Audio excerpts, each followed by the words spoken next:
आता या गव्हर्नमेंटने काय काय केलेलं आहे कामं? काहीच नाही.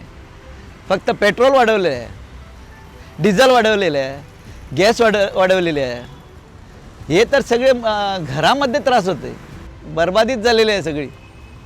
ते पैसेच खायलाच उठलात, आणखी काही नाही. ते सगळे हॉस्पिटल वगैरे तसेच आहे. ते पहिले फ्री देत होते मेडिसिन, आता ते पण बंद केले त्यांनी. कधी देतात कधी बंद करतात.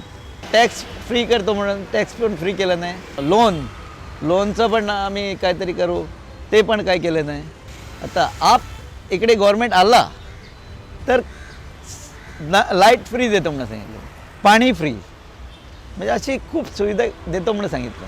अजून सांगायची आहे त्याची, अजून सांगितलेलं नाही, हे थोडेच सांगितलेलं आहे. याच्या पुढे आणखी पण सांगणार तो.